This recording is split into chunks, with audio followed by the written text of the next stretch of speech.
Adım Muhammed Mustafa Meşe, Batman TED Koleji'nde 8. sınıfta okuyorum. Evet, ben sınavdan bir gün sonra kitapçığımı aldım ve zaten kontrol ettim.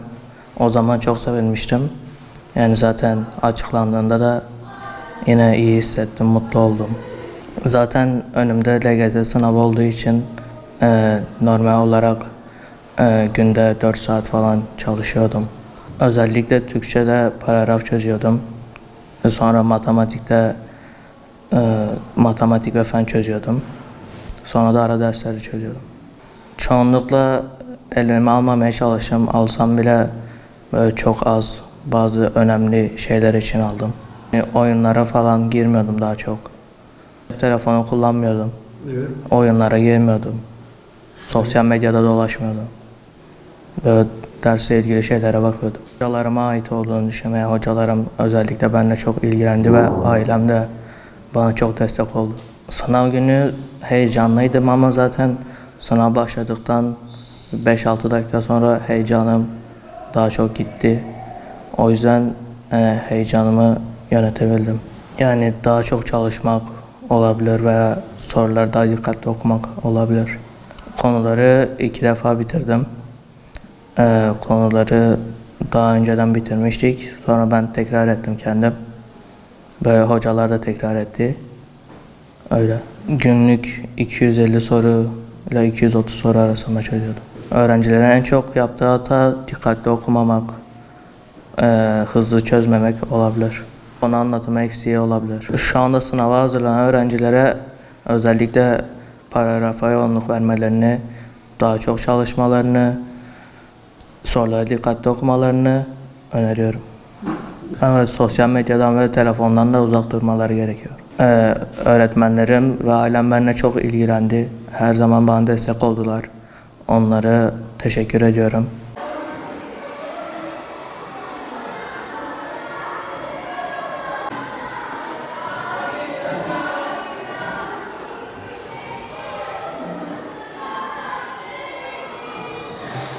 Merhabalar. Öncelikle ben Mir Berat Aran. TED Batman Koleji'nde okuyorum. 9 yıldır burada eğitim görüyorum. Ve işte öğretmenlerimin, kendi çabalarımın sonucunu çok şükür ki sonunda önce bursluluk sınavında aldım. 500 tam puan yaptım. Bu süreçte tabii ki bir sürü zevklerimden, bana işte sporumdan, bazı şeylerimden, beğendiğim aktivitelerden hepsinden biraz feda ettim aslında onları. Ve evet, fedakarlık yaptım. Onlardan biraz yoksun kaldım ama çalışmalarımın, her gün yaptığım genel çalışmalarımın sonucunu bursluluk sınavında almış oldum. İlk defa girdim. Aslında biraz heyecanlıydım ilk defa girdiğim için ama beklediğimden daha güzel geçti. Girerken biraz da aslında mutluydum. Çünkü MEB'in sorularını gördükçe biraz daha hazırlanmış oluyorum aslında sene sonu gireceğim LGS sınavına. Çalışmalarımda özel olarak çok bir şey yapmadım ama her gün paragrafa önem veriyordum. Her gün paragraf çözüyordum. Türkçe, matematik, fenden 80 soru çözüyordum hepsinden. Hepsinden yani iyice sorularımı çözüyordum. Ara derslerden de özellikle ara derslerden düzenli olarak konu tekrarı yapıyordum. Çünkü bilgi sorusu gelirse kaçırmak istemiyorum. Öyle her gün düzenli olarak çalışmalarımı yaptım ve sınava girdim. Başta biraz olmuştum, panik olmuştum. Ama çözdükçe aslında rahatladım ve 500 aldım. Yani güzel bir duygu. Sınavdan çıktığımda aslında takıldığım bazı sorular vardı, emin olmadığım sorular vardı. Ama onları da cevap anahtarı çıkana kadar akranlarıma sorarak, cevap anahtarı çıktıktan sonra da işte kitapçımı alıp kontrol edince 500 olduğunu gördüm ve bayağı bir mutlu oldum tabii ki. Ama zaten şeydi yani güzel geçmişti sınavım. Bu yüzden çok da sürpriz olmadı. Tabii ki başarı basit bir şey değil. Başarı aslında başarıya kolay diyebiliriz ama sürdürmeye kolay diyemeyiz aslında. İstikrarlı olarak yüksek puanlar almak, yüksek dereceler yapmak hiç kolay bir şey değil. Burada bir sürü fedakarlık istiyor sizden. Ve bu süreçte bir sürü şeyden aslında fedakarca davranıp onlardan vazgeçmeniz gerekiyor. Özellikle sosyal medyadan uzak durmanız, kısa metrajlı içeriklerden uzak durmanız, özellikle yeni çıkan bu sosyal medyalardan ve bu süreçte düzenli çalışmanız gerekiyor. Aslında sene başında biraz okuyordum. Geçen seneler çok okuyordum. Bu sene artık daha çok paragrafa ağırlık verdim. Ortalama günlük 250-300 civarı soru çözüyordum daha çok. Bazen işte hafta sonu falan oldu mu da 400'lere çıkardığım oluyordu. Tabii her gün de değil, bazen mesela oturuyorum hiç çalışasım gelmedi mi 150'de falan bırakıyordum mesela.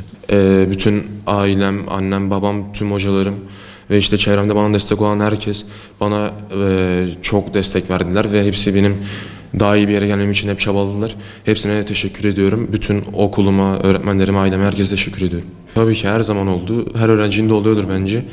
Çalışıyordum. Yani mesela bazen çalışmak için de hatta sosyal aktivitelerden dediğim gibi fedakarca davranıp vazgeçtiğim oldu. Beni çok fazla işte özellikle futbola falan çağırıyorlardı. Ama bazen onlardan vazgeçmem gerekiyor. Zaten şimdi de sınavımız az kaldığı için futbol falan da bıraktım. Yani başarı için bazı şeylerden de vazgeçmek gerekiyor. Sosyal aktivitelerden de bu süreçte vazgeçtim, evet. O kadar çalışmam boşa değilmiş diye düşünüp karşılığını aldığım için de mutlu olacağım inşallah. Hepsi için düzenli, disiplinli, verimli çalışmaları, her gün tabii ki paragraf çözmeleri, olabildiğince kitap okumaları, konu tekrarlarını yapmaları ve dikkatli olup soruları iyice okumaları ve sınav anında da stres yapmayıp sakin bir şekilde çözüp istedikleri puanı almaları olur.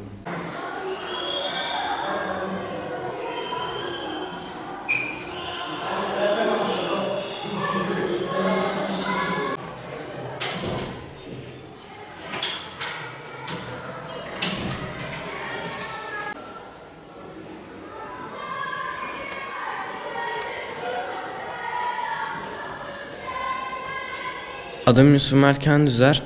6. sınıfta öğrenim görüyorum. Bursluluk sınavında 500 puan aldım. Sınavdan önce böyle bir hafta boyunca test çözümlerimi yaptım. Özellikle sosyal olarak konu tekrarlarımı yaptım. Her gün böyle Türkçe, matematik ve fenden Türkçe, matematik, fen ve sosyalden 30 soru çözüyordum ve özellikle sosyal olmak üzere konu tekrarlarımı yapıyordum. 500 tam puan aldığımı öğrendiğimde zaten sınav olduktan sonra kitapçığımı alıp cevap anahtarına bakmıştım. O yüzden pek de bir sürpriz olmadı. İyi hissettim, mutlu oldum. Bu süreçte bana çok destek oldular. Okulum, ailem bana hep destek çıktılar. Çok yardımcı oldular. Motive eden 500 tam puan almayı hedefliyordum. O puan hedefim beni motive ediyordu. Sürekli o hedefi düşünüyordum. Motive oluyordum kendimce. Yani paragraf çok çözsünler. Çünkü Türkçe konusunda sürekli okuduğunu anlama soruları çok zor çıkıyor. Bir de matematikte işlemleri böyle hızlı yapmak gerekiyor. Yani çünkü matematik oldukça zaman alıyor. Çok zaman zorluğu çekmiştim ben. Kitap okuması, paragraf çözmesi, böyle okuduğunu anlama konusunda kendilerini geliştirmeleri lazım. Matematikte de daha hızlı yapmaları lazım bu konuda. Geliştirmeleri lazım, hızlı olmaları lazım. Okuduğunu anlamaları gelişmesi lazım. Çalışınca başarmak zor değil. Böyle çalıştıkça oluyor. Tüm okuluma, öğretmenlerime, bana destek çıkanlara teşekkür ediyorum.